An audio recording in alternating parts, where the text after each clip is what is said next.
Yeah.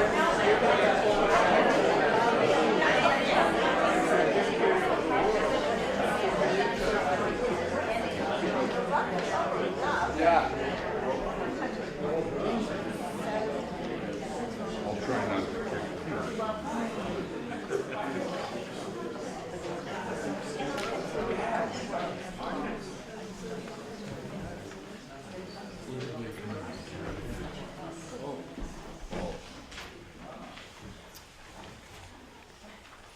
Bleating sheep may at times have disturbed the audience and the actors at the Old Globe Theater.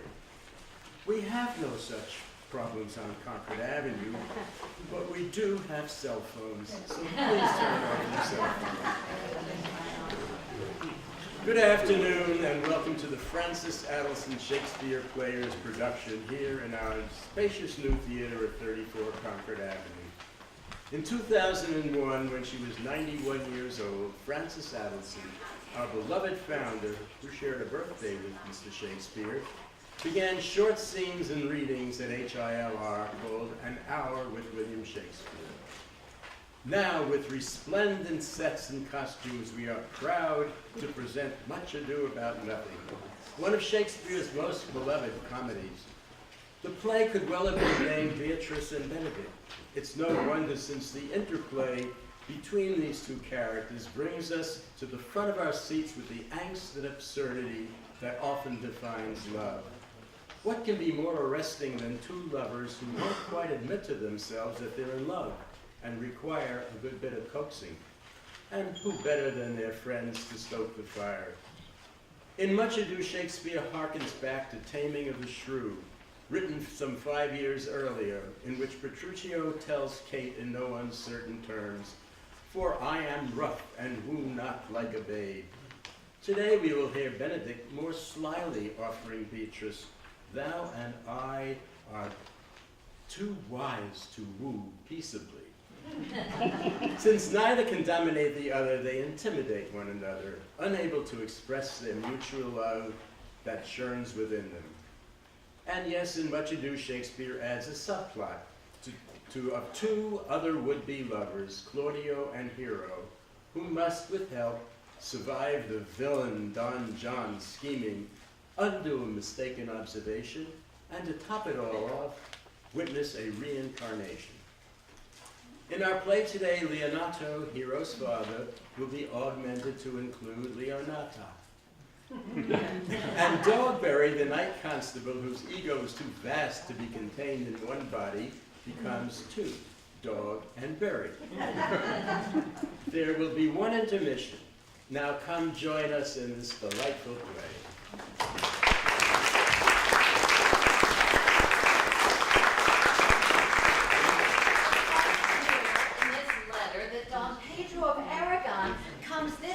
To Messina. When I left him, he was but 3 leagues off. Ah, how many gentlemen have you lost in this action? Few of any sort, and none of name. Ah, well, victory is twice itself when the achiever brings home full numbers. I find here that Don Pedro hath bestowed much honor on a young Florentine called Claudio. Very much deserved and equally remembered by Don Pedro. He hath borne himself beyond the promise of his age. I pray you, is Signor Montanto returned from the wars or no? I know none of that name, lady. What is he that you ask for, niece? My cousin means Signor Benedict of Padua. Oh, he's a return, and as pleasant as he ever was. I pray you, how many hath he killed? For I promise to eat all of his killing. Faith, niece, you tax Signor Benedict too much. But he'll be meet with you, I doubt it not. He hath done good service, lady, in these wars, and a good soldier too, lady. A good soldier to a lady, but what is he to a lord? A lord to a lord, a man to a man, stuffed with all honorable virtues. So indeed, he's no less than a stuffed man. You must not, sir, mistake my niece. There is a kind of merry war betwixt Signor Benedict and her. They never meet, but there's a skirmish of wit between them. At last, he gets nothing by that. In our last encounter, 4 of his 5 wits went halting off. So now, is the whole man governed with 1? So if he hath wit enough to keep himself warm, let us keep it for the difference between himself and his horse. It's all the wealth he has left to be considered an honorable gentleman. But I pray you, who is his companion now? He has every month a new sworn brother. I see, lady, the gentleman is not in your books. If he were, I would burn my study. But I pray you, who is his companion now? Is there no young squarer that will take a voyage with him to the devil? He is much in the company of the noble Claudio.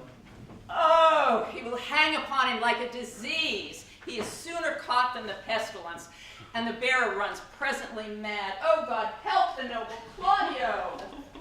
Don Pedro is approached. Good Signora Leonata, you have come to meet your trouble. The fashion of the world is to avoid costs, and you encounter it. Never came trouble to our house in the likeness of your grace. You embrace your charge too willingly. I think this is your daughter. Her mother hath many times told me so. Were you in doubt, sir, that you asked her? Signor Benedict, no.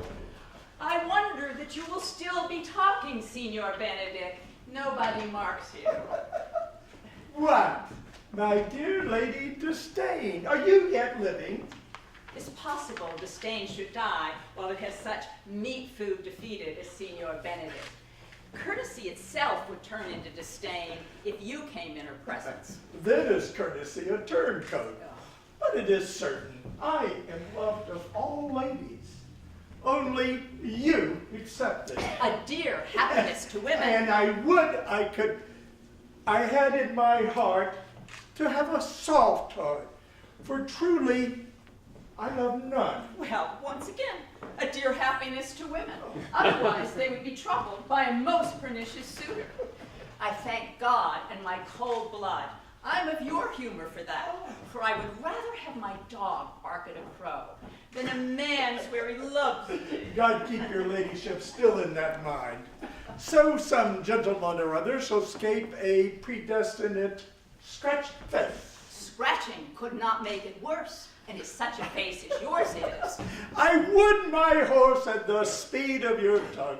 But keep your way. Constable, I have done. You always end with a jade's trick. I know you of old. Signor Claudio and Signor Benedict, my dear friend Leonato hath invited you all. I tell him we shall stay here at the least a month. Let me bid you welcome, my lord. Being reconciled to the prince your brother, we owe you all duty.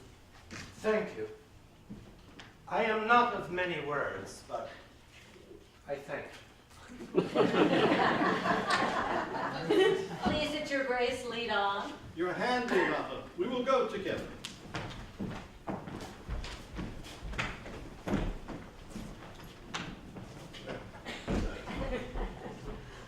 Benedict, didst thou note the daughter of Signor Leonato? I noted her not, but I looked on her.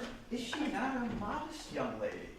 Do you question me for my simple true judgment, or would you have me speak after my custom as being a professed tyrant of their sex? No, I pray thee, speak in sober judgment. Ah. Faith? Methinks she's too low for a high praise, too brown for a fair praise, and too little for a great praise. Would you buy her that you inquire after her? Can the world buy such a jewel? Oh, yea, and a case to put it into. In mine eye, she is the sweetest lady that ever I looked on. I see yet without spectacles, and I see no such matter. Now there's her cousin, and she, when not possessed with a fury, exceeds her as much in beauty as the 1st of May doth the last of December. Now, I hope you have no intent to turn husband, have you? I would scarce trust myself, though I am sworn the contrary, if Hero would be my wife. Is it come to this? Shall I never see a bachelor of threescore again? What secret hath held you here that you followed not to Leonato? He is in love. With who? Now, that is your grace's part. Mark how short his answer is. With Hero, Leonardo's short daughter. God forbid it should be otherwise. Amen. If you love her, for the lady is very well worthy. That I love her, I feel. That she is worthy, I know. Oh, Thou wast ever an obstinate heretic in the despite of beauty. did a woman conceive me? I thank her. That she brought me up, I likewise give her most humble thanks. But all women must pardon me, because I will not do them the wrong to mistrust any. I will do myself the right to trust none. And the fine is, I will live a bachelor. I shall see thee ere I die, look pale with love. With anger, with sickness, or with hunger, my lord, not with love. Prove that ever I lose more blood with love than I will get again with drinking, might peek out mine eyes with a ballad maker's pen, and hang me up at the door of a brothel house for the sign of one. Well, if ever thou dost fall from this faith, thou wilt prove a notable argument. If I do, hang me in a bottle like a cat and shoot at me. Well, as time shall try, in time the savage bull doth bear the yoke. The savage bull may. But if ever the sensible Benedict bear it, pluck off the bull's horns and set them in my forehead. And let me be vilely painted. And in such great letters as they write, here is good horse to hire, let them signify under my sign, here you may see Benedict, the married man.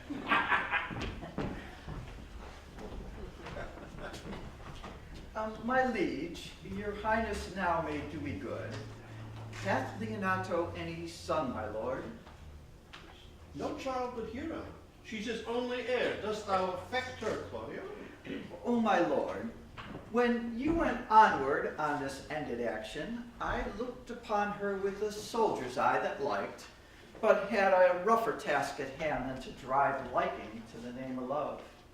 But now I am returned, and that war thoughts have left their places vacant. In their rooms come thronging soft, delicate desires, all prompting me how fair young Hero is, saying, I liked her ere I went to wars. If thou dost love fair Hero, cherish it, and I will break with her and with her father, and thou shalt have her. I know we shall have reveling tonight. I will assume thy part in some disguise and tell fair Hero I am Claudio. And in her bosom I'll unclasp my heart and take her hearing prisoner with the force and strong encounter of my amorous tale. Then after to her father will I break, and the conclusion is, she shall be thine.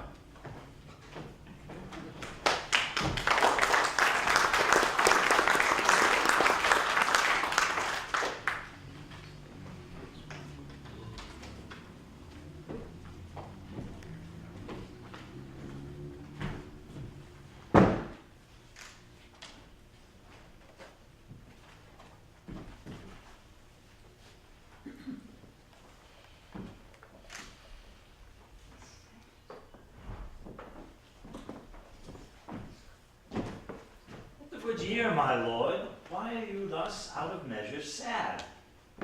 I cannot hide what I am. I must be sad when I have cause, and smile at no man in his jests, laugh when I am merry, and claw at no man in his humor. Yea, but you must not make the full show of this till you can do it without controlment. You have of late stood out against your brother, and he hath ta'en you newly into his grace. I had rather be a canker in a hedge than a rose in his grace. In this, though I cannot be said to be a flattering, honest man, it must not be denied, but I am a plain dealing villain. I have been trusted with a muzzle. Therefore I have decreed not to sing in my cage. But Who comes here? What news, Baraccio? The prince, your brother, is royally entertained by Leonardo, and I can give you intelligence of an intended marriage. What fool is he that betroths himself to unquietness? Mary, it is your brother's right hand. Ooh, the most exquisite Claudio, a proper squire. And who, which way looks he? But Mary, to Hero, the daughter and heir of Leonardo. Comes me the prince and Claudio in sad conference, hand in hand. I whipped me behind the arras and heard it agreed upon that the prince should woo Hero for himself, and having obtained her, give her to Count Claudio. Come, this may prove food to my displeasure. That young startup hath all the glory of my overthrow. If I can cross him anyway, I bless myself every way. You both are sure and will assist me? To the death, my lord.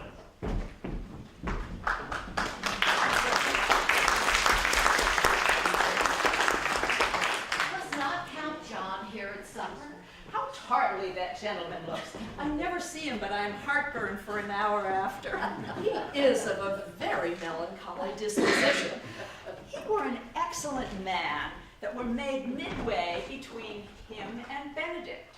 The one is too much like an image and says nothing, and the other too much like my lady's eldest son, ever more tattling. With a good leg and a good foot, auntie, and enough money in his purse, such a man could win any woman in the world if he could get her goodwill. Why, my troth, niece, thou wilt never get thee a husband, if thou be so shrewd of thy tongue. In faith, she's too cursed. And by being too cursed, God will send you no horns. Just that he sends me no husband, for the which blessing I am on my knees every morning and every evening. Oh, Lord, do not send me a husband with a beard on his face. I would rather lie in the woolen. Thou might lie on a husband that hath no beard. And what should I do with him? Dress him in my apparel, making my lady gentlewoman? Well, niece, I hope one day to see you fitted with a husband. Daughter, remember what I told you. If the prince do solicit you in that kind, you know your answer. The fault will be in the music if you be not wooed in good time.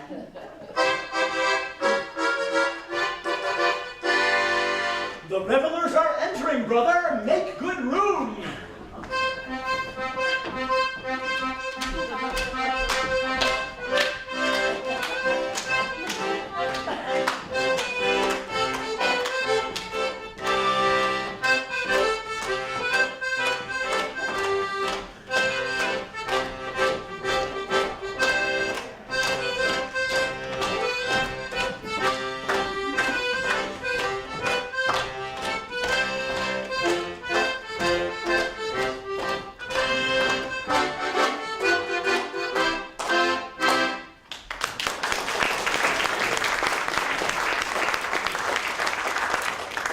Lady, will you walk about with your friend? So you walk softly and look sweetly. I am yours for the walk. Speak low if you speak low. I know you well enough. You are Senora Antonio. At a word, I am not. I know you by the waggle of your head. To tell you true, I counterfeit him. You could never do him so ill well, unless you were the very man. Will you not tell me who told you so? That I was disdainful, and that I got my good looks from 100 merry tales? Oh, this was Signor Benedict who told you so. What's he? I'm sure you know him well enough. Not I, believe me. I pray. What is he? He is the prince's jester, a very dull fool. But his gift is in devising impossible slanders. None but libertines delight in him, and the commendation is not for his wit, but for his villainy. For he both pleases men and angers them, and then they laugh at him and beat him. When I will know the gentleman, I'll tell him what you say. Do. But he'll but break a comparison or two on me, which peradventure, not noted and not laughed at, strikes him into a terrible melancholy. But then there's a partridge wing saved, for the fool will eat no supper that night.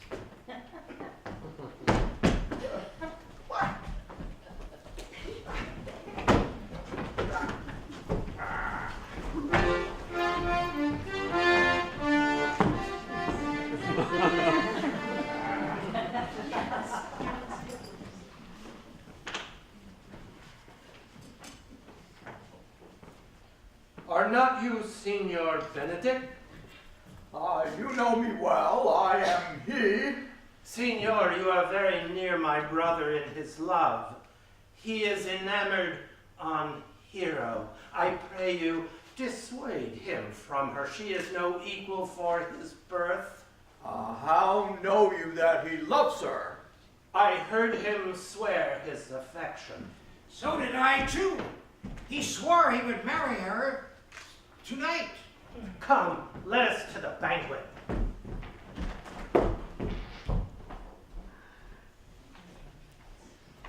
Thus answer I in the name of Benedict, but hear these ill news with the ears of Claudio. 'Tis certain so. The prince woos for himself. Friendship is constant in all other things, save in the office and affairs of love. Farewell, therefore, hero.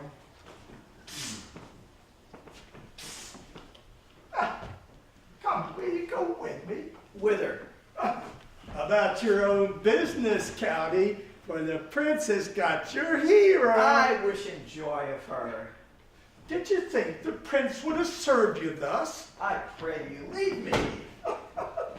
Now you strike like the blind man. 'Twas the boy that stole your meat, and you'll beat the post. If it will not be, I'll leave you.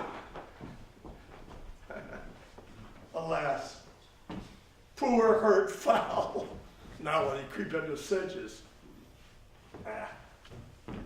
But that the Lady Beatrice should know me and not know me. The prince's fool. And it is the base or bitter disposition of Beatrice that puts the world into her person and so gives me hell. Well, I'll be revenged as I may. Now, senor, where's the count? Did you see him? I told him your grace had got the goodwill of this young lady, but he, likened to a schoolboy, being overjoyed when finding a bird's nest, shows it his companion, and he steals it. You, as he would have it, have stolen his bird's nest. I will but teach them to sing and restore them to the owner. The Lady Beatrice hath a quarrel to you. The gentleman that danced with her told her she is much wronged by you. She misused me past the endurance of a bullock, an oak, but with one green leaf on it would have answered her. She told me, not thinking I had been myself, that I was the prince's jester, that I was duller than a great thaw, huddling jest upon jest with such impossible conveyance upon me that I stood like a man at a mark with a whole army shooting at me. If her breath were as terrible as her terminations, there were no living with her. She would in fact to the north. Stop. Look, here she comes. Will your grace command me any service to the world's end? I will go on the slightest errand now to the antipodes that you can devise to send me on. I will fetch you a tooth canal from the furthest inch of Asia. Fetch you a hair off the great chunks beer. You do you any embassage to the pygmies rather than hold 3 words conference with this harpy? Oh God, sir, here is a dish I love not. I cannot endure my lady tongue.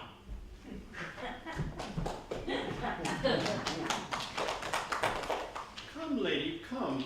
You have lost the heart of Signor Benedict. Indeed, he lent it me a while, and I made good use of it. A double heart for his single one. Now, once before he won it of me with false dice, so your lord may well say, I have lost it. You have put him down, lady. You have put him down. So I would not he should do me, my lord, lest I prove the mother of fools. But, I have brought Count Claudio, whom you sent me to seek. Why, how now, Count? Wherefore are you sad? Not sad, my lord. How then, sick? Neither, my lord. The Count is neither sad nor sick, nor merry nor well, but civil, Count. Civil is an orange, and somewhat of that jealous complexion. Faith, lady, I'll be sworn if he be so, his conceit is false. Here, Claudio, I have wooed in thy name, and fair hero is won. I have broke with her father, and his good will obtained. Name the day of marriage, and God give thee joy. Count, take of me my daughter, and with her my fortunes. His grace hath made the match. Speak, Count, 'tis your cue. Silence is the perfectest herald of joy. I were but little happy if I could say how much. Speak, cousin, and if you cannot, seal his mouth with a kiss, so he cannot speak out. In faith, lady, you have a merry heart. And so she doth. There goes everyone in the world for an alliance but I, and I am sunburnt. I will have to sit in a corner and cry hi-ho for a husband. Lady Beatrice, I will get you one. I would rather have one of your father's getting. Does your grace ne'er have a brother like you? Will you have me, lady? Oh, no, my lord, unless I might have another for working days. Your grace is too costly to wear every day. Out of question. You were born in a merry hour. No, indeed, my mother cried. But then there was a star danced, and under that was I born. Cousins, God give you joy. Niece, will you look to those things I told you of? Oh, I cry you mercy, by your grace's pardon. By my troth, a pleasant-spirited lady. She cannot endure to hear tell of a husband. Oh, by no means. She mocks all her wooers out of suit. She were an excellent wife for Benedict. Oh, Lord, my lord, if they were but a week married, they would talk themselves mad. Now, Di Claudia, when mean you to go to church? Tomorrow, my lord. Time goes on crutches till love have all his rights. Not till Monday, my dear son, which is just as hence as 7. I will, in the interim, undertake one of Hercules' labors, which is to bring Signor Benedict and the Lady Beatrice into a mountain of affection, the one with the other. I would fain have it a match, and I doubt not but to fashion it if you four will but minister such assistance as I shall give you direction. Ah, my lord, I am for you, though it cost me 10 nights' watching. And I, my lord. And you too, gentle hero? I will do any modest office, my lord, to help my cousin to a good husband. And Benedict is not the unhopefulest husband that I know. I will teach you how to humor your cousin, that she shall fall in love with Benedict. And I, with your help, will so practice on Benedict that he shall fall in love with Beatrice. If we can do this, Cupid's glory shall be ours, for we are the only love gods. Go in with me, and I will tell you my drift.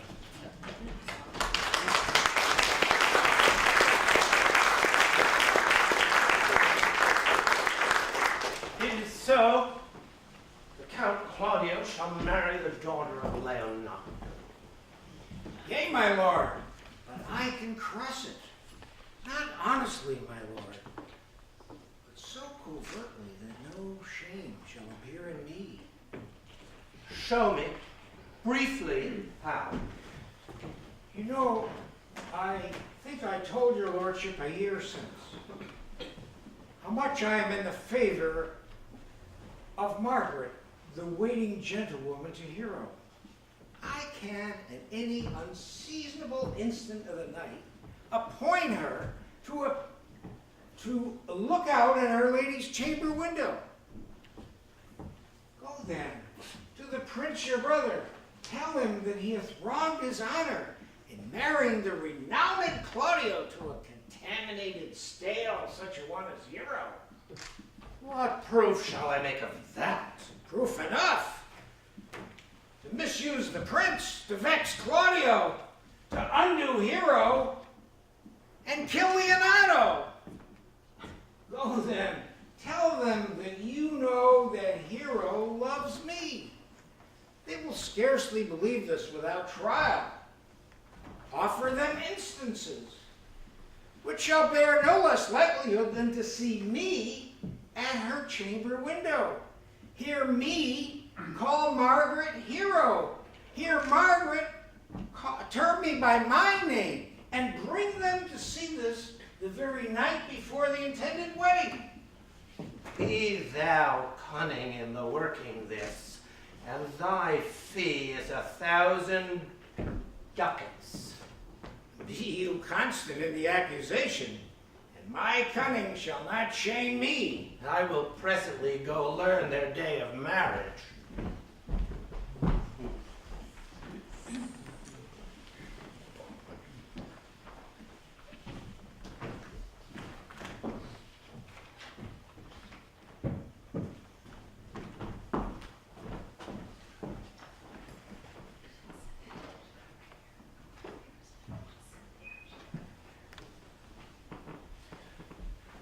I do much wonder that one man, seeing how much another man is a fool when he dedicates his behaviors to love, will, after he hath laughed at such shallow follies in others, become the argument of his own scorn by falling in love.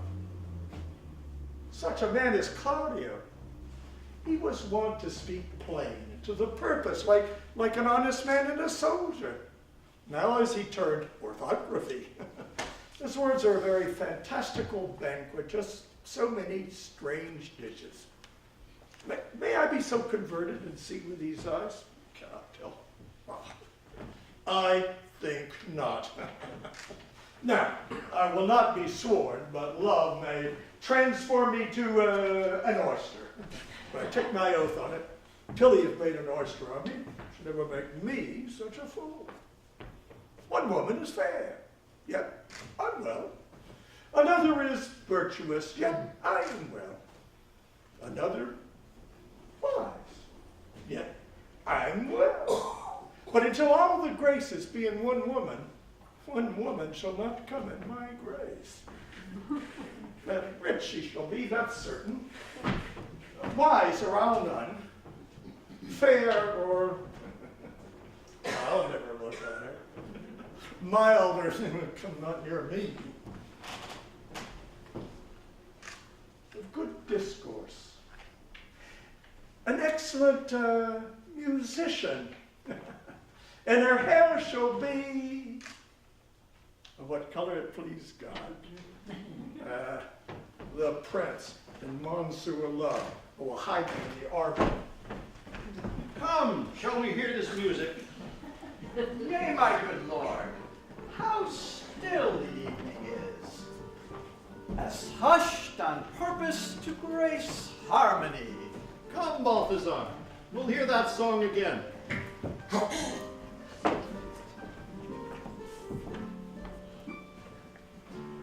Sigh no more, ladies, sigh no more, ladies, sigh no more, sigh no more.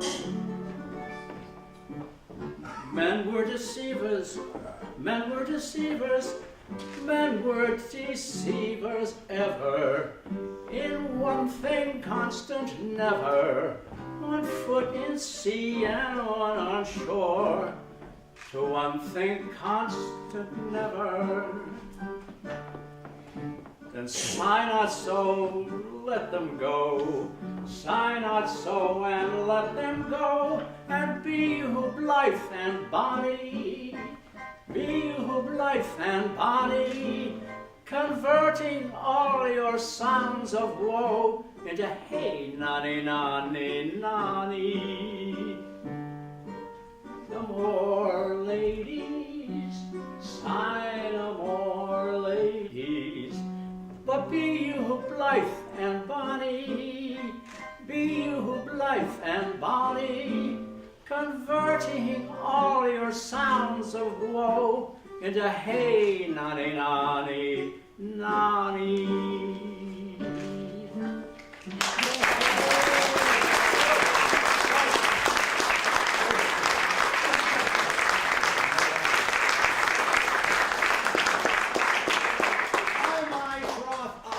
Song.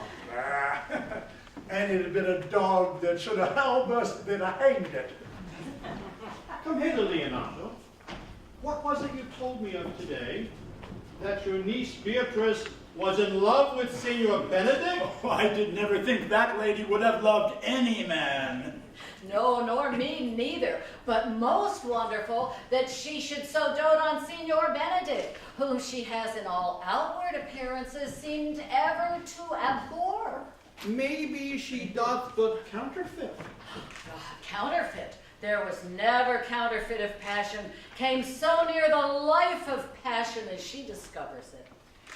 Bait the hook well, this fish will bite. How, pray you? You amaze me! I would have thought her spirit had been invincible against all assaults of affection. I would have sworn it, my lord, especially against Benedict. I should think this a gull, but that the blue hair couple speaks it. Knavery cannot sure hide himself in such reverence. Yeah, tame me infection. Has she told Benedict of her affection? No, and she swears she never will. That's her torment. 'Tis true indeed. Shall I, says she, that have so oft encountered him with scorn, write to him that I love him? This says she.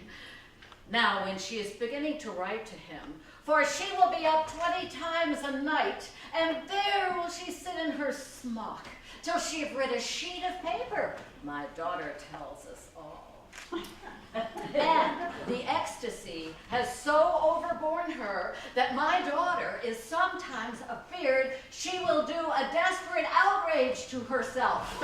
It is very true. It were good that Benedict knew of it by some other, if she will not discover it. To what end? He would but make a sport of it and torment the poor lady worse. And he should have earned alms to hang him.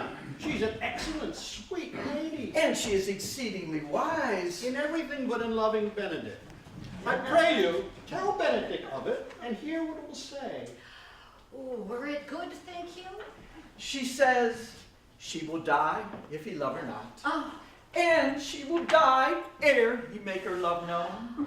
And she will die if he woo her, rather than she will bate one breath of her accustomed crossness. She doth well. If she were to make tender of her love, 'tis very possible he'll scorn it, for the man, as you know all, hath a contemptible spirit. He is a very proper man. Oh, before God, and in my mind, very wise. He doth indeed show some sparks that are like wit. And I take him to Italians. As Hector, I assure you. Well, I'm sorry for your niece. Shall we go seek Benedict and tell him of her love? Never tell him, my lord. Let her wear it out with good counsel. Oh, nay, that's impossible. She may wear her heart out first. Well, we'll hear further of it by your daughter. Let it cool the while. I love Benedict well, and I could wish he would modestly examine himself to see how much he is unworthy so good a lady.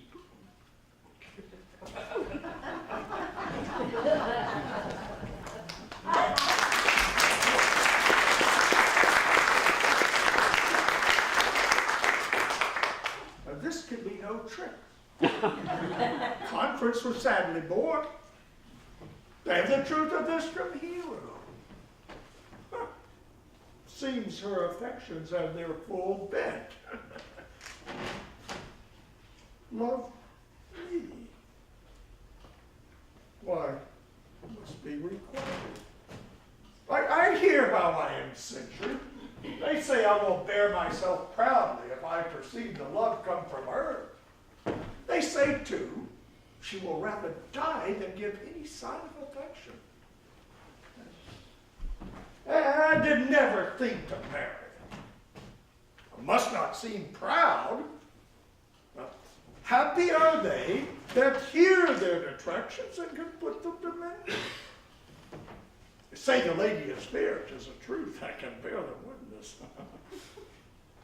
And virtuous, just so, I cannot reprove it. And wise, but for loving me, by my God, that is no addition to her wit, and nor no great argument of her folly. Or I will be horribly in love with her. Now, I may chance have some odd quirks and remnants of wit broken on me because I have so long railed against marriage.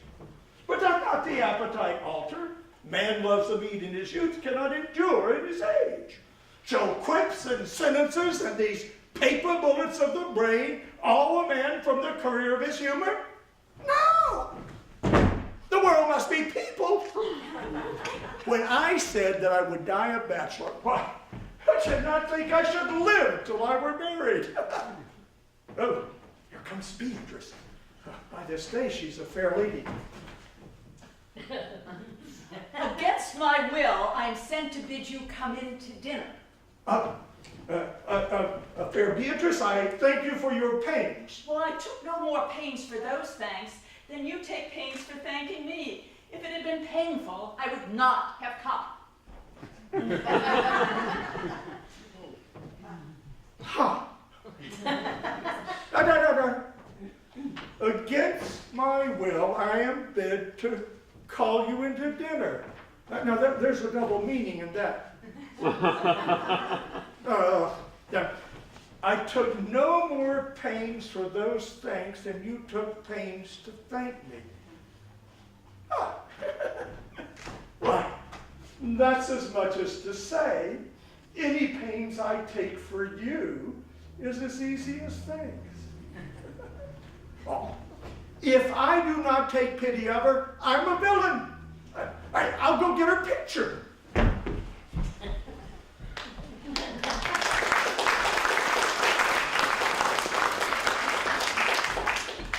Good Margaret, run me to the parlor. There shalt thou find my cousin Beatrice. Whisper her ear and tell her, I and Ursula walk in the orchard, and our whole discourse is all of her. Say that thou overheardst us. I'll make her come, I warrant you, presently. Now, Ursula, when Beatrice doth come, our talk must only be of Benedick. My talk to thee must be how Benedick is sick in love with Beatrice. Of this matter is little Cupid's crafty arrow made. Now begin, for look, where Beatrice, like a lapwing, runs close by the ground to hear our conference.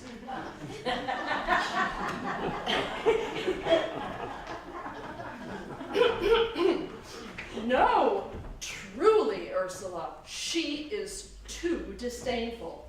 I know.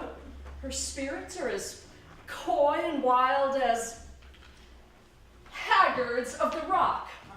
But are you sure that Benedick loves Beatrice so entirely? So says the prince, and my new troth lord.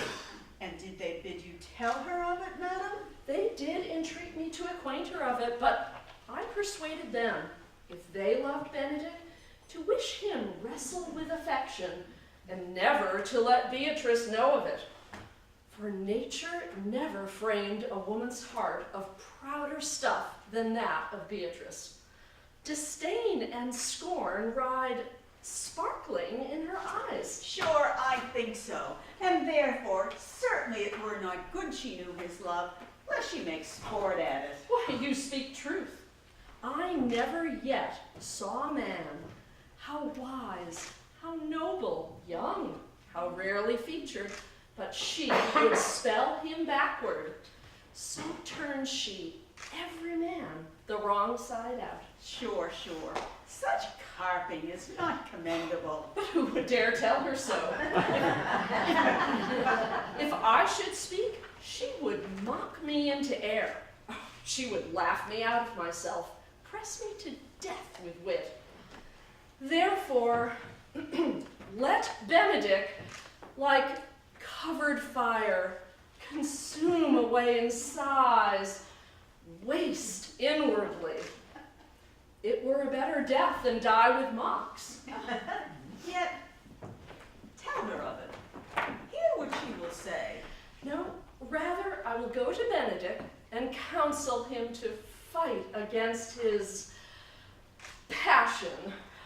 He is the only man of Italy. Oh, always accepted, my dear Claudia. When are you married, madam? Why, every day. Tomorrow! Come, go in. I'll show thee some attires and have thy counsel. She's lined, I warrant you. We have caught her, madam. Some Cupid kills with arrows, some with traps.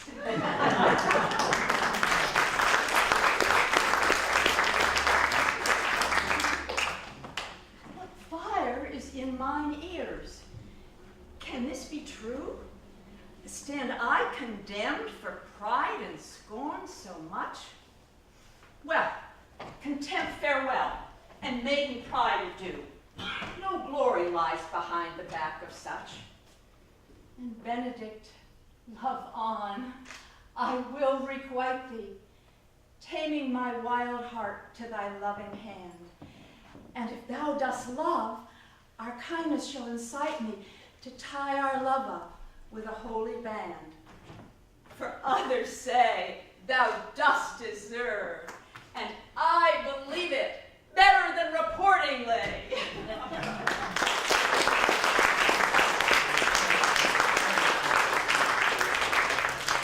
I do but stay till your marriage be consummate, and then go I toward Aragon. I'll bring you thither, my lord, if you'll vouchsafe me.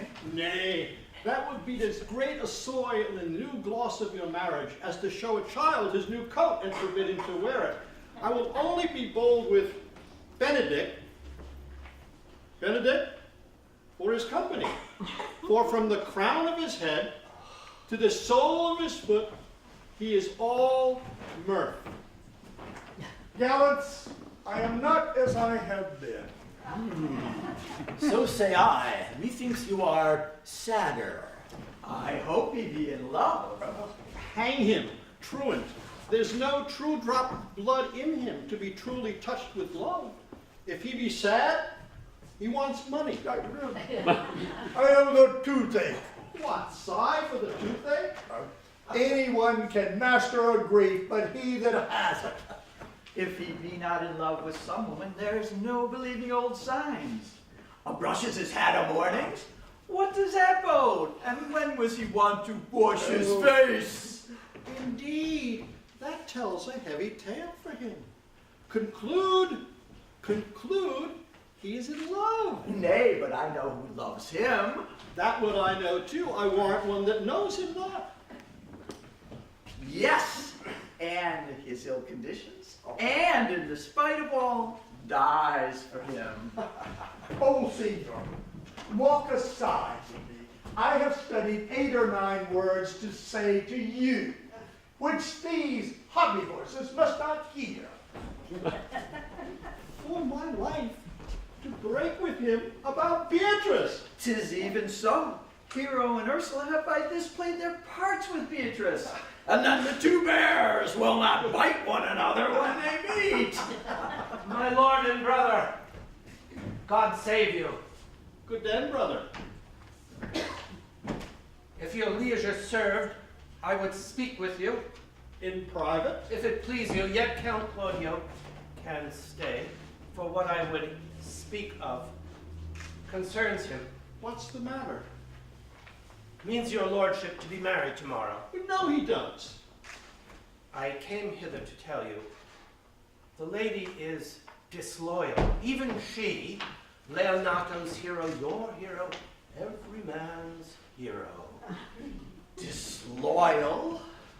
Wonder not till go but with me tonight. You shall see her chamber window entered, even the night before her wedding day. May this be so? I will not think it. If you will follow me, I will show you enough.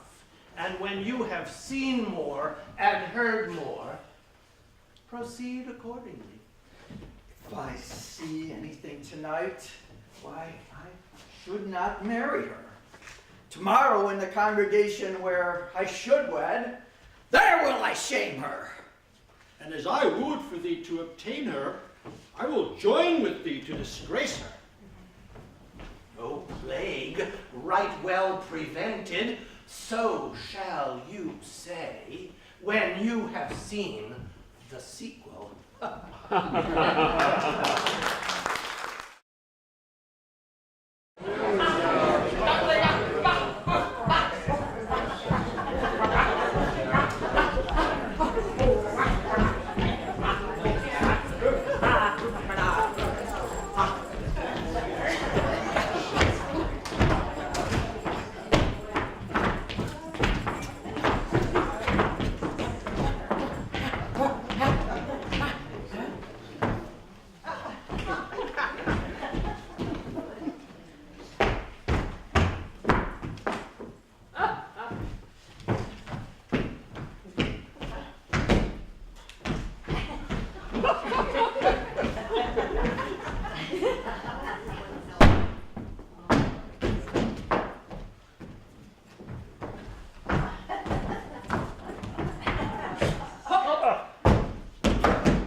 Are you good men and true?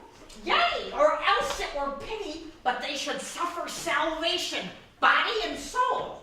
Hey, that were a punishment too good for them, being chosen for the prince's watch. Well, give them their charge, neighbor Dogberry. First, who think you the most desertless man to be constable? You oatcake, sir, or George Seacole. Come hither, They neighbor can write and read. Come hither, neighbor Seacole.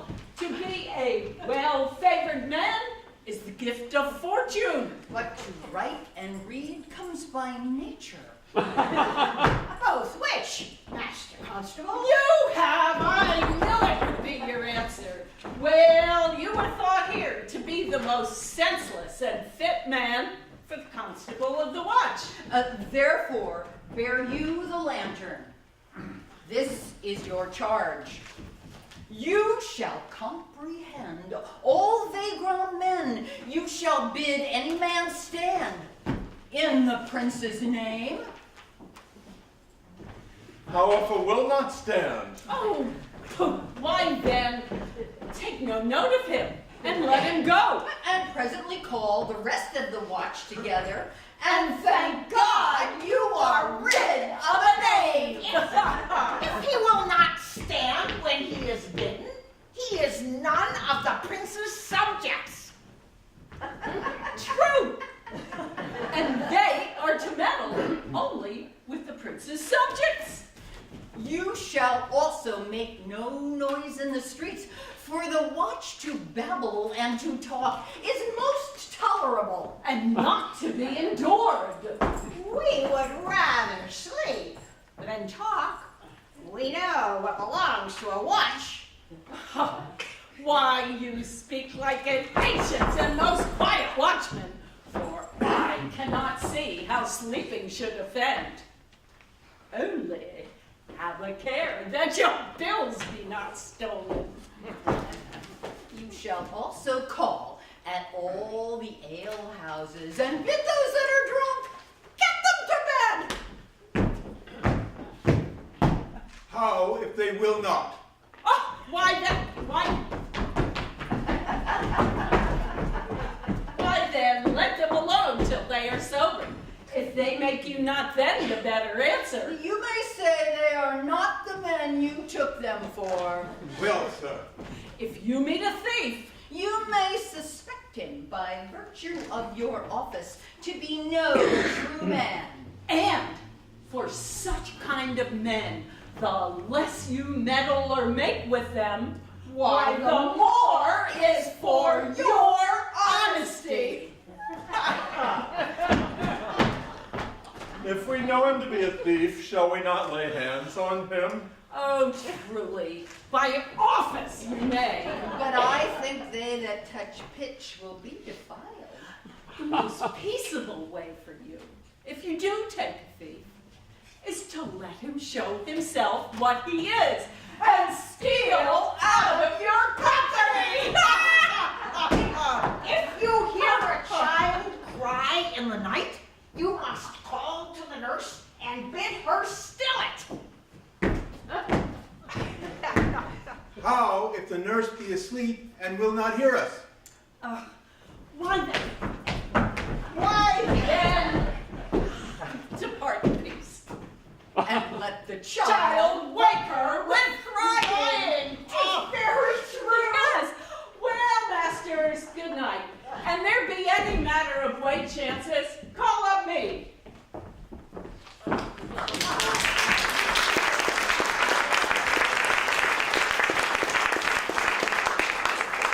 Well, masters, we hear our charge.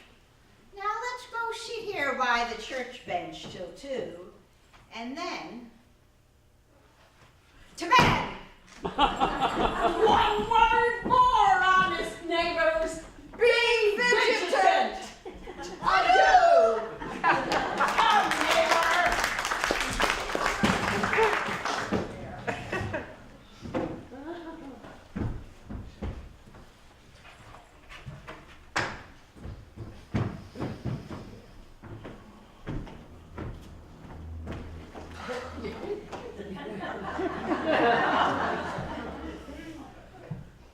What, comrade? Here, man, I'm at Conrad! thy elbow. Peace, stir not. Stand thee close. Some treason, masters. Therefore, no, I have earned of Don John 1,000 ducats. Is it possible that any villainy should be so dear? Dost thou not hear somebody? No, it was the vein on the house. No, I have tonight wooed Margaret, the Lady Hero's gentlewoman, by the name of Hero. She leans me out her mistress's chamber window, bids me 1,000 times good night. I tell this tale finally. I should first tell thee how the prince, Claudio, and my master, planted and placed and possessed by my master John, saw afar off in the orchard this amiable encounter. And thought they Margaret was hero? 2 of them did, the prince and Claudio. Away went Claudio in rage, swore he would meet her as he was appointed next morning at the temple, and there shame her with what he saw o'ernight. Ah, we have. Aha! We charge you in the prince's name, stand! Constable, we have here recorded the most dangerous piece of lechery that ever was known in the Commonwealth. Masters! Masters! Never speak! We charge you. We must obey. You go with us now.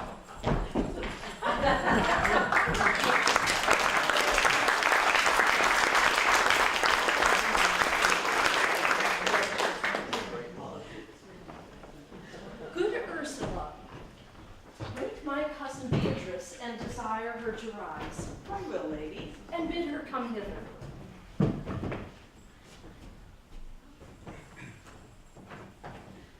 Your gown's a most rare fashion. In faith, I saw the Duchess of Milan's gown that they praise so. Oh, that exceeds, they say. No, by my troth, 'tis but a nightgown in respect of yours. Yours is worth 10 on it. God give me joy to wear it, for my heart is exceeding heavy. 'Twill be heavier soon by the weight of a man. Fine upon thee! Art not ashamed? Of what, lady? Of speaking honorably? Is there any harm in the heavier for a husband? Be it the right husband and the right wife.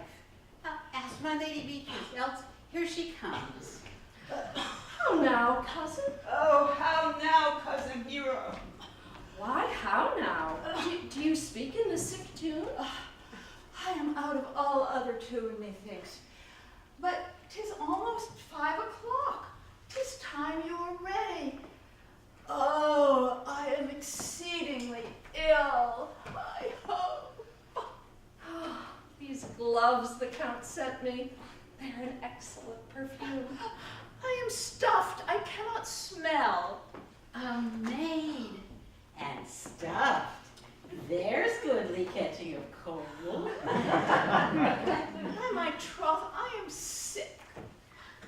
Get you some of this Cardius Benedictus and lay it to your heart. 'Tis the only thing for a qualm. Benedictus? Why Benedictus? You have some moral in this Benedictus? Moral? By my troth, I have no moral. You may perchance think that I think you are in love. Nay, by Our Lady, I am not such a fool as to think what I cannot think, if I would think my heart out of thinking. Yet, Benedict was just such another. And now, he has become a man. He swore he'd never marry. And yet now, in despite of his heart, he eats his meat without grudging. And how you may be converted, I know not. But methinks you look with your eyes as other women do. What a pace thy tongue keeps. Not a false gallop. Madam, withdraw. The prince, the count, Signor Benedict, Don John, and all the gallants of the town are come to fetch you to church. Oh, come help me to dress, good cause, good Meg, good Ursula.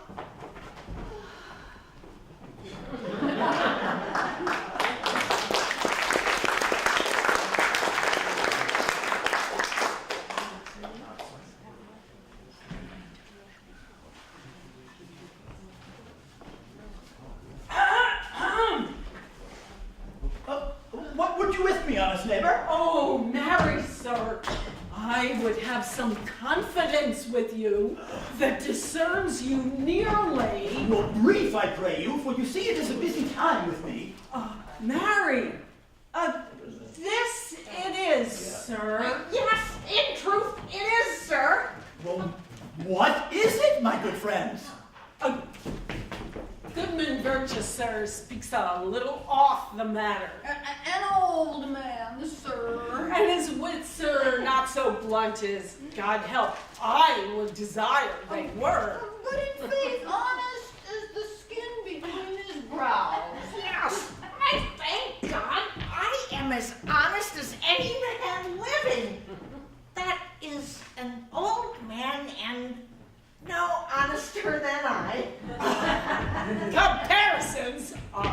odorous. Holocaust, neighbor Burgess.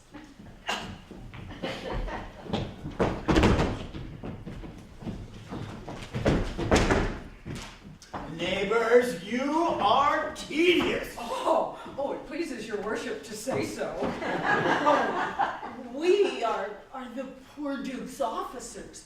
But truly, for mine own part, if I were as tedious as a king. Oh, I could find it in my heart to bestow it all of your worship. All thy tediousness on me? Oh.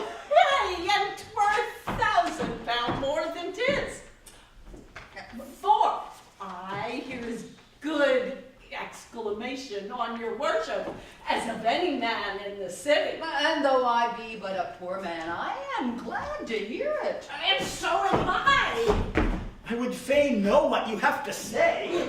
Marry, sir, our watch tonight, accepting your worship's presence, attain a couple of as errant knaves as any in Messina.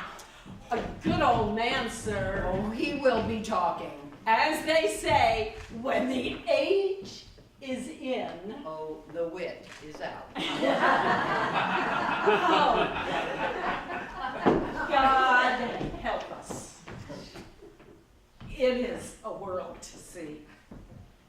Well said. In faith, neighbor Burgess. Well, God's good man. And two men ride a horse.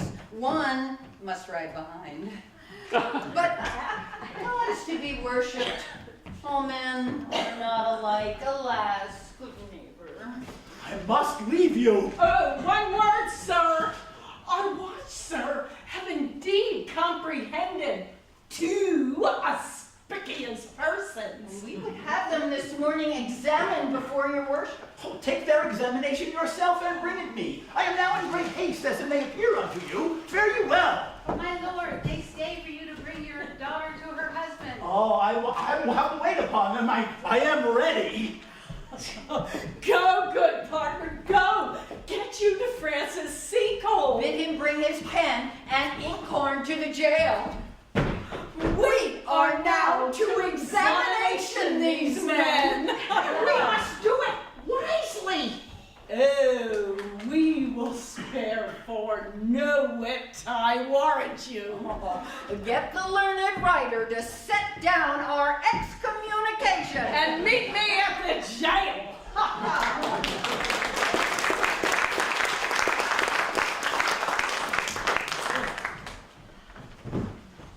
Come, Friar Francis, be brief, only to the plain form of marriage.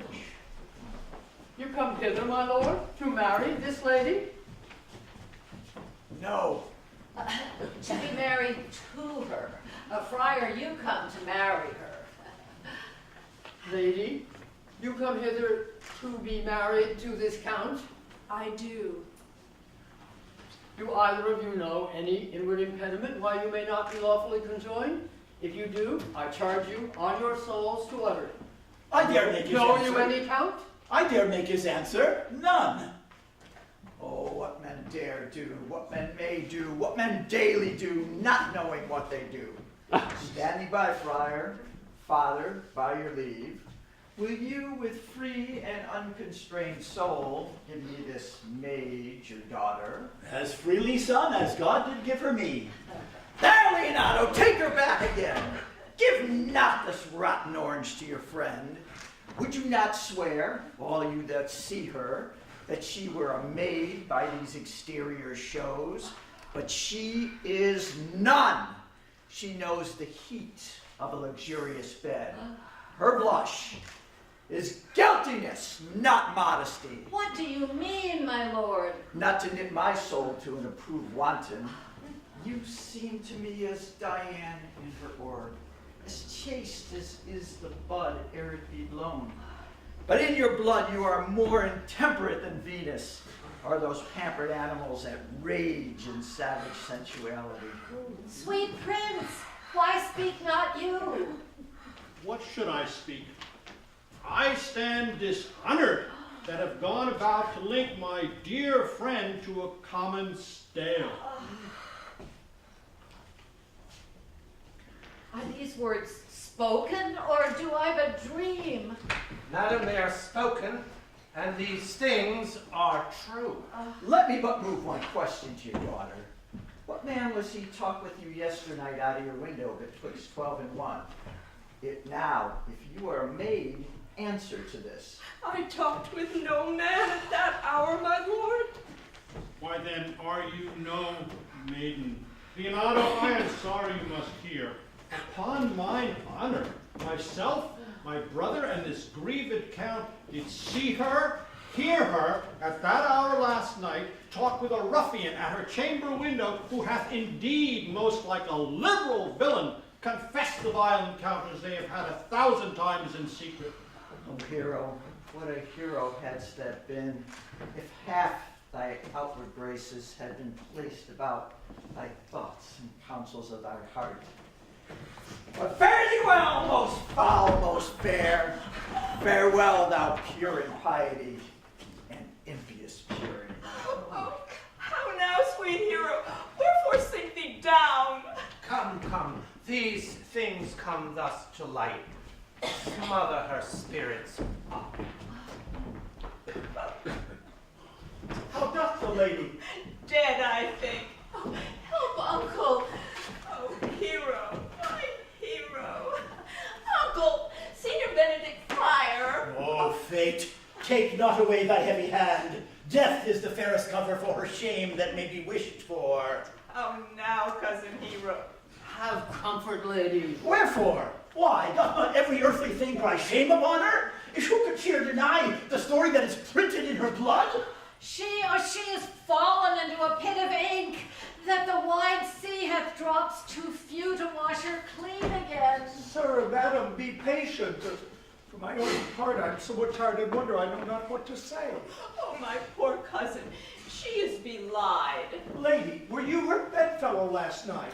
No, truly not. But until this last 12 months, I have every night been her bedfellow. Confirmed, confirmed. Oh, that is stronger made, which was before barred up with ribs of iron. Hear me a little, for I have been only silent so long, and given way under this course of fortune. By noting of the lady, I have marked 1,000 blushing apparitions to come into her face. 1,000 innocent shames in angel whiteness beat away those blushes. Trust not my reverence, calling, nor divinity, if this sweet lady lie not guiltless here under some biting error. Friar, it cannot be. Thou seest that all the grace that she hath left is that she will not add to her damnation a sin of perjury. She not denies it. What lady? What man is he you are accused of? They know that do accuse me. I know none. I know more of any man alive than that which maiden modesty doth warrant. Let all my sins lack mercy. There is some strange misprision in the princes. Two of them have a very bent of honor. Their wisdoms be misled in this. The practice of it lives in John the Bastard, whose spirits toil at traitor villainies. I know not. If they speak but truth of her, these hands shall tear her. If they wrong her honor, the proudest of them shall well hear of it. Oh, pause a little and let my counsel sway you in this case. Your daughter here, the prince is left for dead. Let her a while be secretly kept in, and publish it that she is dead indeed. Maintain a mourning ostentation, and on your family's old monument hang mournful epitaphs, and do all rites that appertain unto a burial. What shall become of this? What will this do? Marry, this well carried shall on her behalf change slander to remorse. She dying, as it must so be maintained, on the instant that she was accused, shall be lamented, pitied, and excused of every hearer. And if it sort not well, you may conceal her as best befits your wounded reputation in some reclusive or religious life, out of all eyes, tongues, minds, and injuries. Senior Leonardo, let the friar advise you. Well, being that I flow in grief, the smallest twine may leave me. 'Tis well said. Presently away, for strange cures strangely, they strain the cure. Come, lady, die to live. This wedding day perhaps is but prolonged. Have patience and endure.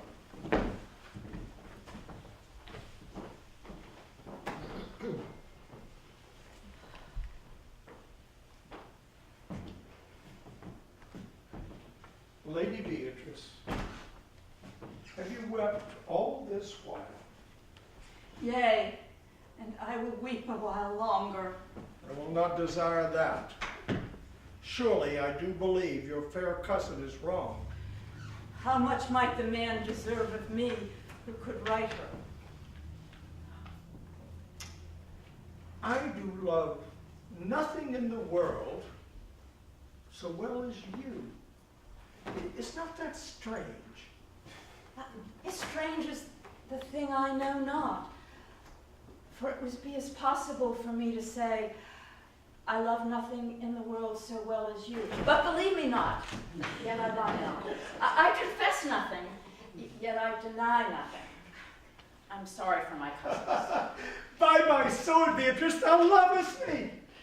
You've stayed me in a happy hour, for I was about to protest that I love you. And do it with all thy heart. I love you with so much of my heart, there's nothing left to protest.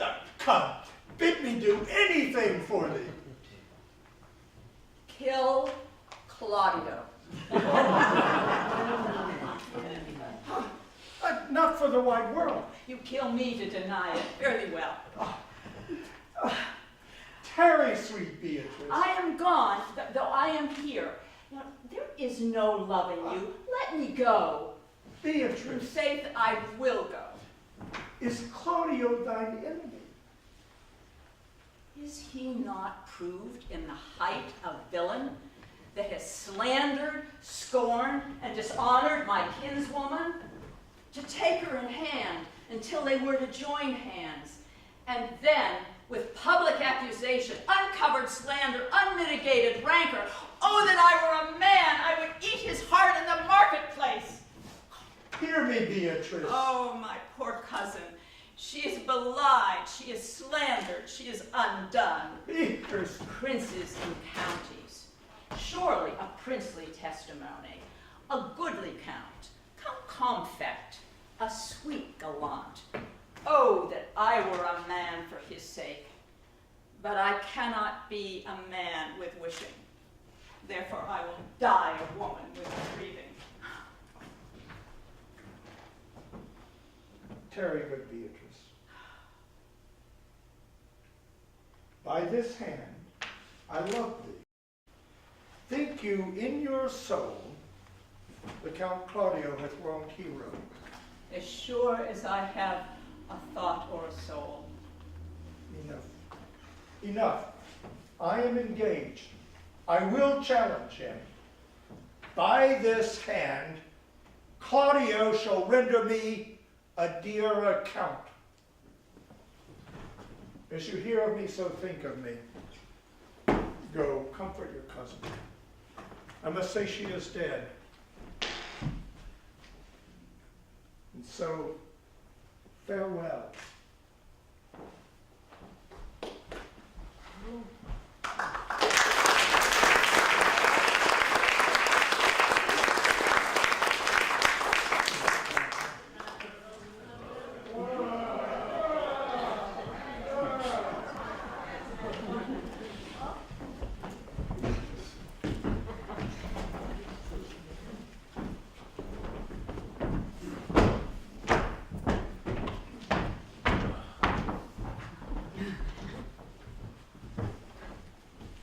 Is our whole dissembling appeared? Oh, a stool and a cushion for the sexton. Which be the malefactors? Oh, Mary, that am I and my partner.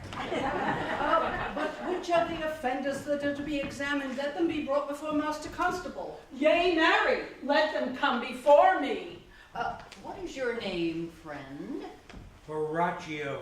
Pray write down Braccio. And yours? I am a gentleman, sir, and my name is Conrad.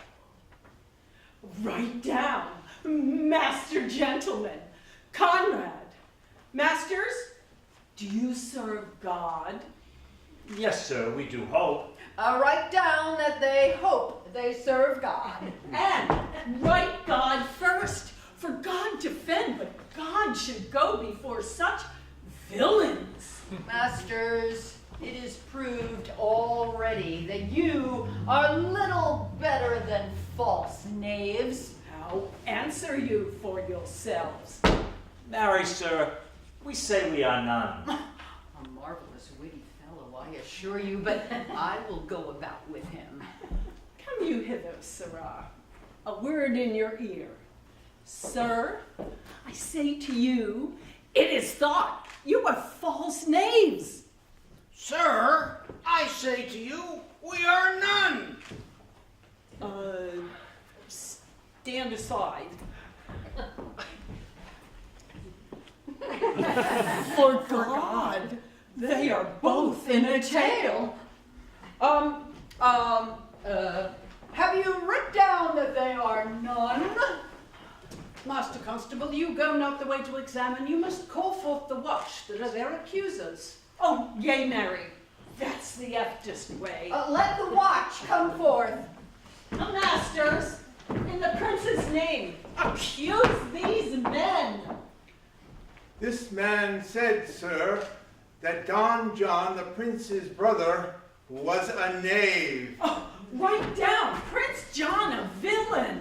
Why, that is flat perjury to call a prince's brother villain. What heard you him say else? Married that he had received 1,000 ducats of Don John for accusing the lady hero wrongfully. Oh, flat burglary as ever was committed. And that Count Claudio did mean, in his words, to disgrace Hero before the whole assembly and not marry her. Oh, villain! Thou wilt be condemned into everlasting redemption for this. This, masters, is more than you can deny. Prince John is this morning secretly stolen away. Hero was in this manner accused, in this very manner refused, and upon the grief of this, suddenly died. Master Constable, let these men be bound and brought to Leonatos. Oh, come! Let them be opinioned! Off, coxcomb! God's my life, where's the sexton? Let him write down the prince's officer coxcomb. Come, bind them. Thou naughty varlet! You are an ass! You are an ass! Dost thou not suspect my place? Dost thou not suspect my years? Ew, that he were here to write me down. An ass! But masters, remember that I am an ass. Bring him away. Oh, I will writ down an ass.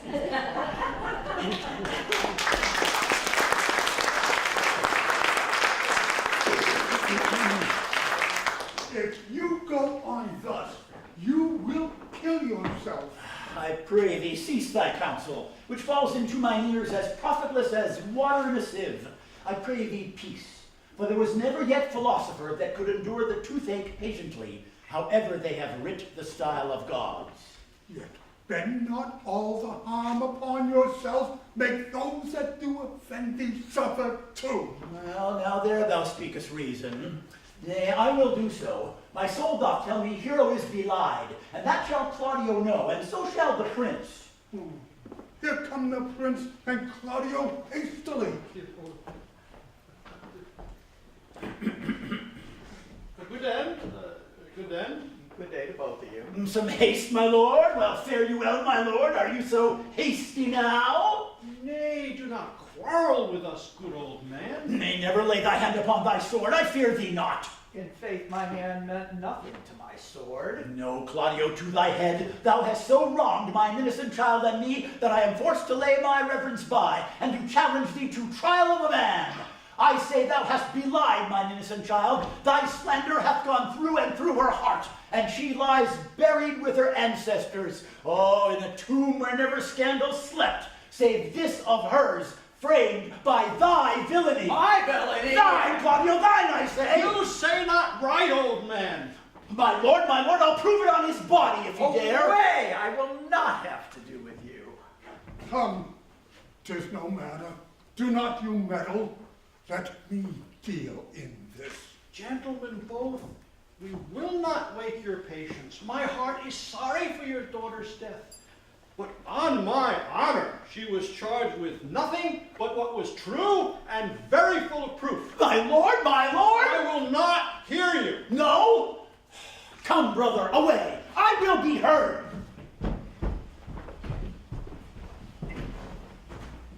See, here comes the man we went to seek. Now, senor, what news? Good day, my lord.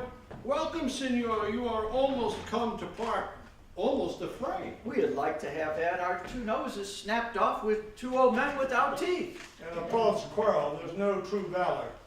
I came to seek you both. We have been up and down to seek thee, for we are high-proof melancholy and would fain have it beaten away. Wilt thou use thy wit? It's in my scabbard. Shall I draw it? By this light, he changes more and more. Shall I think he be angry indeed. Shall I speak a word in your ear? God bless me from a challenge. You are a villain. I jest not. I will make it good how you dare, with what you dare, and when you dare. Do me right, or I will protest your cowardice. You have killed a sweet lady, and her death shall weigh heavy on you. Let me hear from you. Well, I will meet you so I may have good cheer. What, a feast? A feast! The faith I thank him. He hath bid me to a calf's head and capon, the which if I do not carve most curiously, say my knife's naught. I'll tell thee how Beatrice praised thy wit the other day. I said thou hadst a fine wit. True, said she, a fine little one. Nay, said I, a good wit. Just so, she said, it hurts nobody. Thus did she an hour together transhape thy particular virtues. Yet at last she concluded with a sigh, thou wast the properest man in Italy. Fare you well, boy. You know my mind. I will leave you now to your gossip-like humor. You break jest as braggarts through their blades, which, God be thanked, hurt not. My lord, for your many courtesies, I thank you. I must discontinue your company. Your brother, the bastard, is fled from Messina. You have among you killed a sweet and innocent lady. For my lord Lackbeard there, he and I shall meet. Until then, peace be with you. He is in earnest. In most profound earnest. And I'll warrant you for the love of Beatrice. And hath challenged thee. Most sincerely. Did he not say my brother was fled? Come you, sir. If justice cannot tame you, she shall ne'er weigh more reasons in her balance. Now, two of my brother's men bound, Horatio one. Officers, what offense have these men done? Oh, marry, sir, they have committed false report. Moreover, they have spoken untruths. Secondarily, they are slanders. Sixth and lastly, they have belied a lady. And to conclude, they are lying knaves. Who have you offended, masters, that you are thus bound to your answer? This learned constable is too cunning to be understood. As your offense. Sweet prince, let me go no farther to mine answer. Do you hear me, and let this count kill me? I have deceived even your very eyes. What your wisdoms could not discover, these shallow fools have brought to light. My villainy they have upon record, which I would rather seal with my death than repeat over to my shame.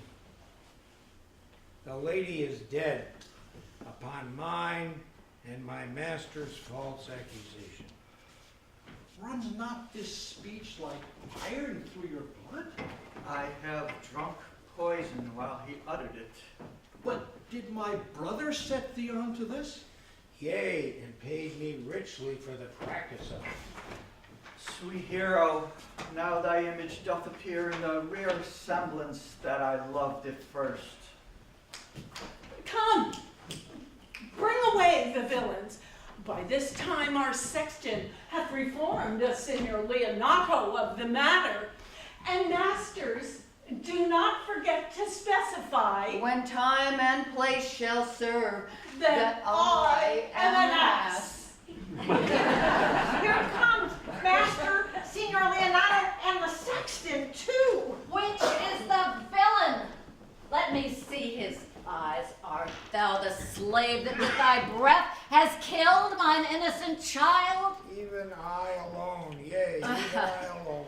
No, no, villain, thou beliest thyself. Here stand a pair of honorable men. A third is fled that had a hand in it. I thank you, princes, for my daughter's death. Recorded with your high and worthy deeds. 'Twas bravely done, if you bethink you of it. I know not how to pray your patience, yet I must speak. Choose your revenge yourself. Impose me to what penance your invention can lay upon my sin. Yet sinned I not, but in mistaking. By my soul, nor I, and yet to satisfy this good old man, I would bend under any heavy weight that he'll enjoin me to. I cannot bid you bid my daughter live. That were impossible. But I pray you both, possess the people in Messina here, how innocent she died. Hang her an epitaph upon her tomb and sing it to her bones. Sing it tonight. Tomorrow morning, come you to my house. And since you could not be my son-in-law, be yet my nephew. My brother hath a daughter, almost a copy of my child that's dead, and she alone is heir to both of us.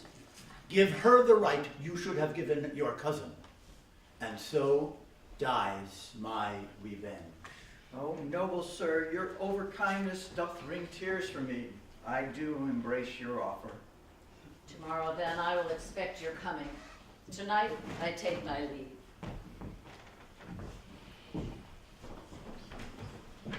Moreover, sir, which indeed is not under white and black, I beseech you to keep this in mind in his punishment. Oh, go, I discharge thee of thy prisoners, and I thank thee. Until tomorrow morning, my lords, farewell. Oh, I leave an errant maid with your worship, which I beseech your worship to correct yourself for the example of others. God keep your worship. Come, neighbor.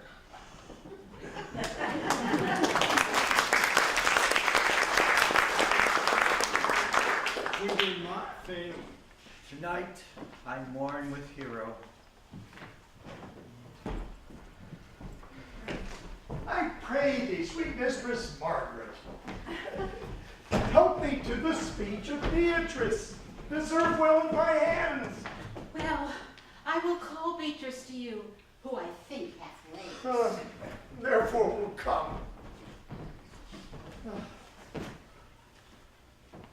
The God of love that sits above and knows how pitiful I deserve. I mean in singing, not in loving. I cannot show it in rhyme. I tried. I can find out no rhyme to lady but baby. Okay, an innocent rhyme. Or scorn but horn. A hard rhyme. For school, fool. A babbling rhyme. Very ominous indeed. No, I was not born under a rhyming planet, nor I cannot woo in festival terms.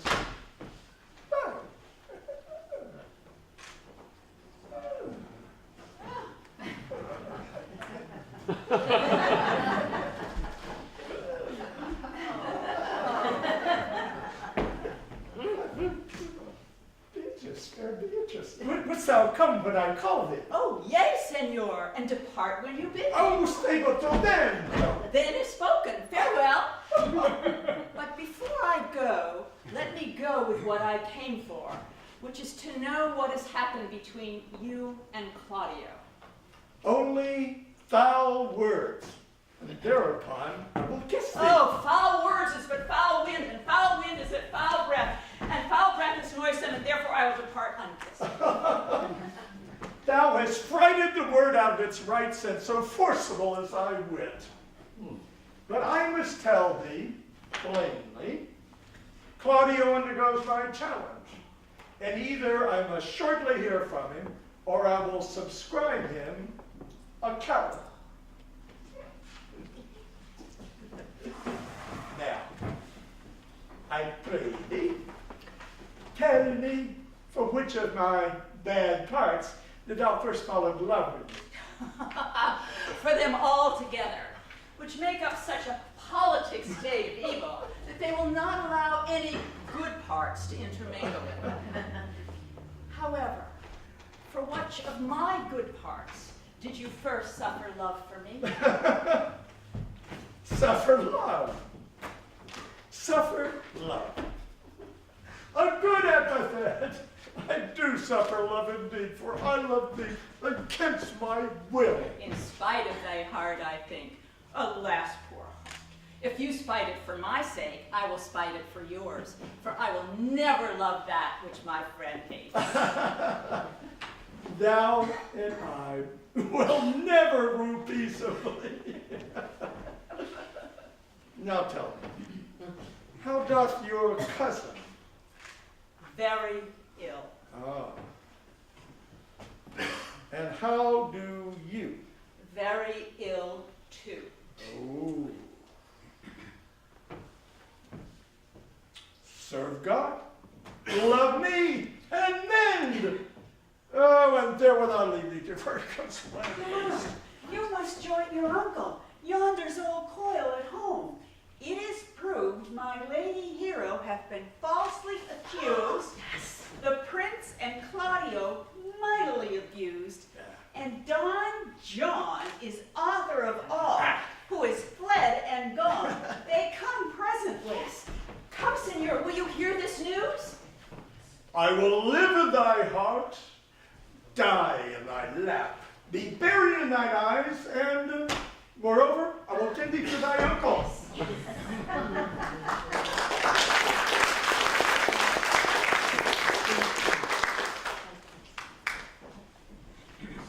Did I not tell you she was innocent? So the prince and Claudio, who accused her upon the error that you heard debated. Well, I am glad that all things sort so well.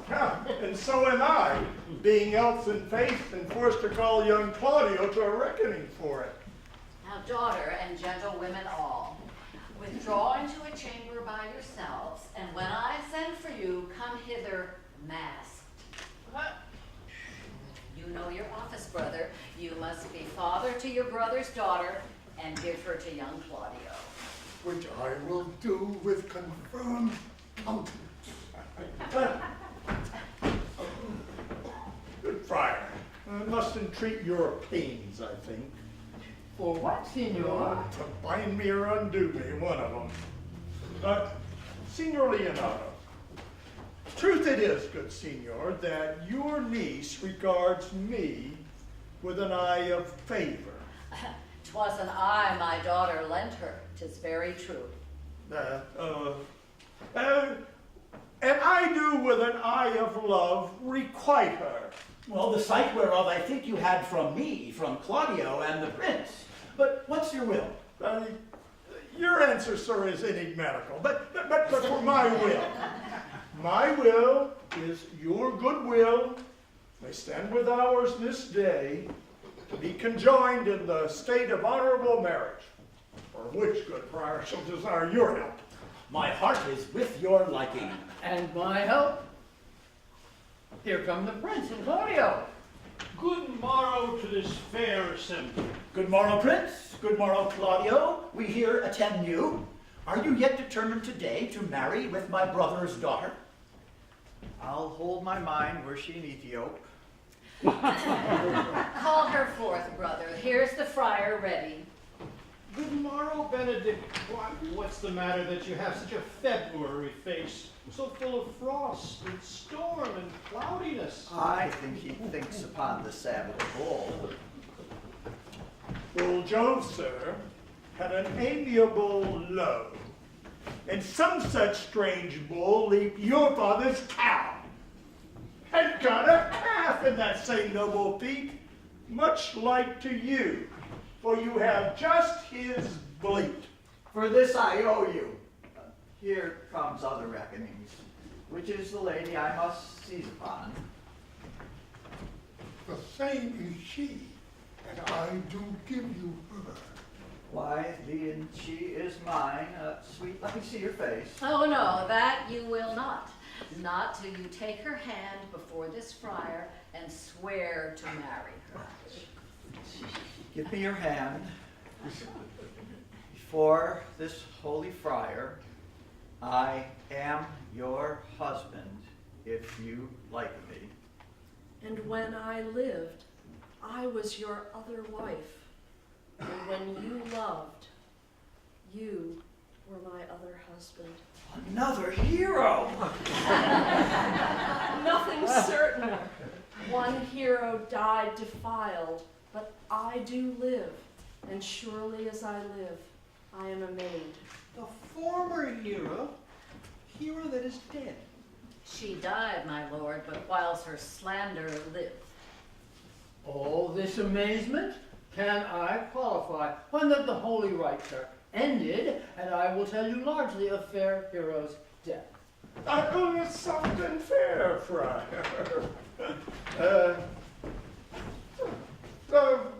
Which is Beatrice? I answer to that name. What is your will?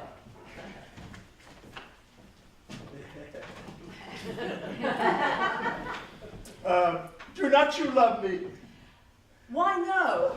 No more than reason. What did your uncle and the prince and Claudia been deceived? So you did. Do not you love me? Why, try. No more than reason. Well, then my cousin Margaret and Ursula are much deceived, for they did swear you did. What? They swore you were almost sick for me. They swore you were well nigh dead for me. Tis no such matter. Then you did not love me. No, but in friendly recompense. Come, cousin, I am sure you love the gentleman. And I'll be sworn upon that he loves her, for here is a paper written in his hand, a halting sonnet of his own pure brain, fashioned to Beatrice. And here's another, writ in my cousin's hand, stolen from her pocket, containing her affection unto Benedict.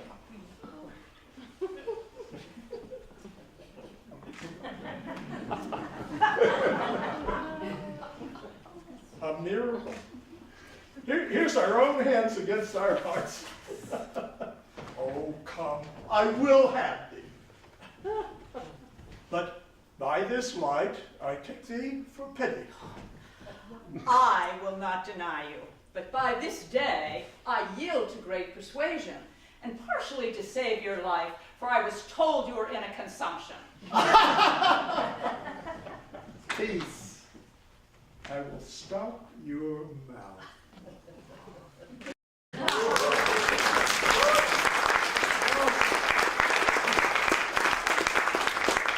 How dost thou, Benedict, the married man? I'll tell thee what, Prince. A college of whipcrackers could not flout me out of my humor. Dost thou think I care for a satire and epigram? No! If a man will be beaten with brains, shall wear nothing handsome about him. In brief, since I do purpose to marry, I shall think nothing to any purpose that the world can say against it. Therefore, never flout at me for what I have said against it. For man is a giddy thing. And this is my conclusion.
without saying thank you to some of the people who are not up here on the stage. So we want to continue with that same tradition. And when Bill and I knew we wanted to play parts in this production, we needed another director. And so what do? But we called upon Richard Berger, who came and joined us as this wonderful actor, this marvelous person when it comes to developing characters, and was a great colleague and friend. We love him.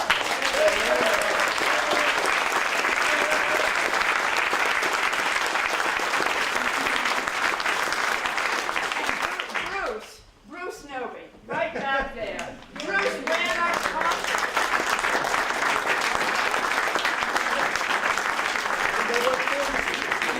You cannot imagine the comfort zone of seeing your lines right there in front of you. Thank you. I'm nominating him for sainthood. And our backstage people, Susan Harris, Nancy Raphael, and Cynthia Salton, would you come out here? Come out.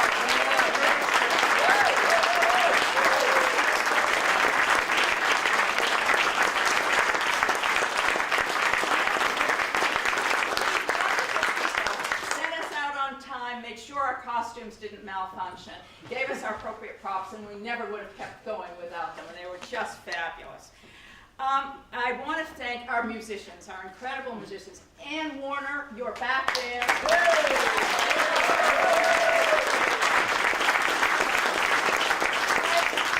Behind the scenery for David's wonderful song and helping us always with the arrangements for our music. And Kent, where's wonderful Kent?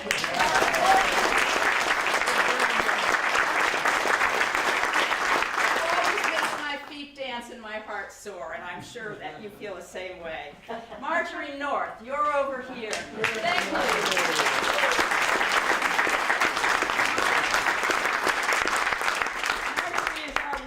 Consultant on all things, but especially dance. And would you believe she can even do Elizabethan dance? In addition to everything else she can. And Leonie Gordon, our wonderful former director, who last January approved the fact that we could do Much Ado. And always was a staunch supporter of our Shakespeare. Yes, it was very, very,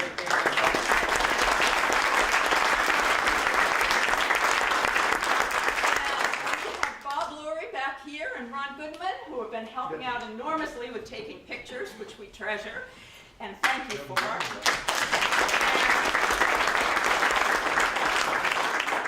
I would be here all night, which I'm sure you don't want, to thank Sebastian and Stephen and our wonderful new director, Tess O'Toole, for all the support and the help they gave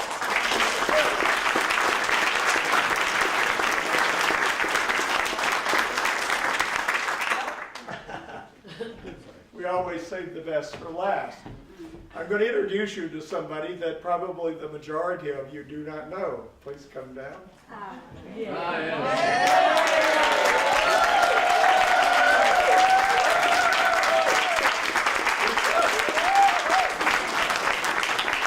This is Barbara Landy. You don't know her because she's not even been here for a year.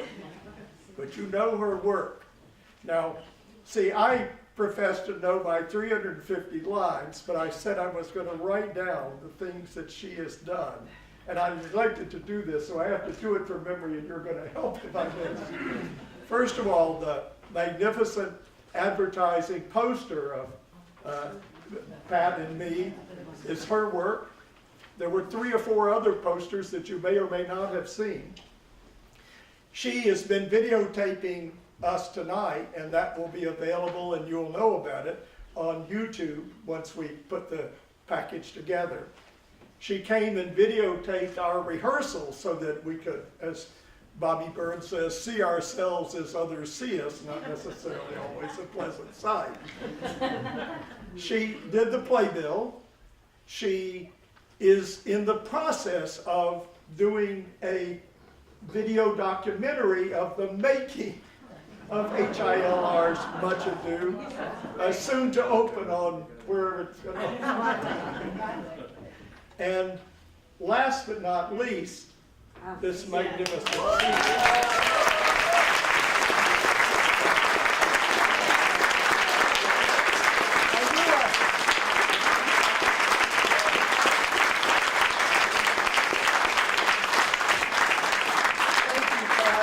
I'd forgotten something, those wild masks that we got to wear.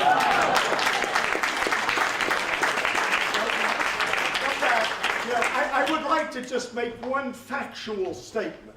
You know, this scenery here, I said, this is really big.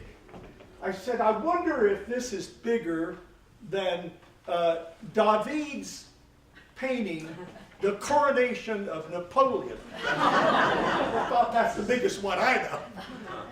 Yes, it is. By 30 feet. But we have a little bit more work to do because there is one other painting by a guy I can't remember, it's not so good, in the Louvre where this will next appear.